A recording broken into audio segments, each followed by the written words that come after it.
Bonjour Monsieur Masson. Bonjour, bonjour à tous. Monsieur le député, je voudrais vous interroger sur le budget actuellement examiné dans l'hémicycle pour le budget 2018. Voyez-vous une rupture avec les années du gouvernement précédent, celui de Monsieur Hollande? Bien malheureusement, je ne vois pas de rupture. Aujourd'hui, il y a la reprise et pour autant, on a un budget dans lequel il n'y a pas d'économie réelle faite par l'État. Au contraire, les dépenses continuent à exploser.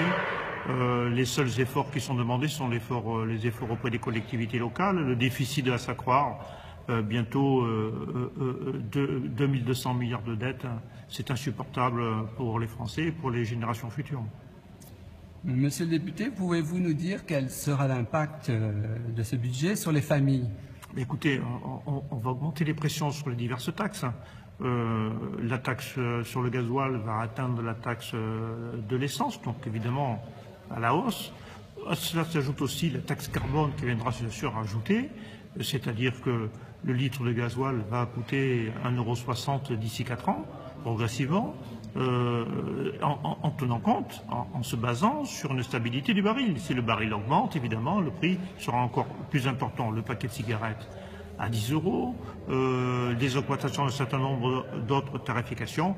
Voilà, la vie des familles va être plus difficile. À cela va s'ajouter l'augmentation de la CSG qui va toucher tout le monde, les fonctionnaires, les salariés, surtout les retraités qui n'auront, elles, par contre, aucune compensation.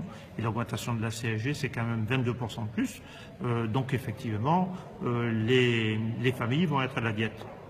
Et pour les entreprises, quel sera l'impact de ce budget, à votre avis?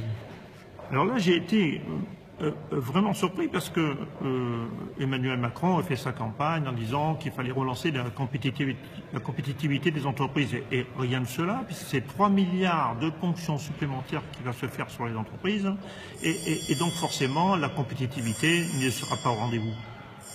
Il y a quand même la suppression de la taxe d'habitation. C'est vrai qu'il y a la suppression de la taxe d'habitation, mais cette suppression est apparente puisqu'on baisse la taxe d'habitation, mais il n'est pas sûr qu'on compense les collectivités dans la durabilité. Donc au final, ce sera une augmentation des tarifs des services communaux, ce sera peut-être des difficultés pour refaire nos routes, nos écoles, et puis c'est faire porter la charge des dépenses d'une commune sur une proportion très faible de personnes, puisque ce sont les 20% qui vont payer la taxe d'habitation qui en fait vont payer les taxes nationales et locales pour tout le monde. Je crois que quand il y a si peu de personnes ensuite qui payent l'impôt, eh bien vraiment ça devient injuste que l'impôt soit progressif, oui, mais que ce soit toujours les mêmes qui payent, c'est inacceptable. Je vous remercie, monsieur le député. Merci à vous.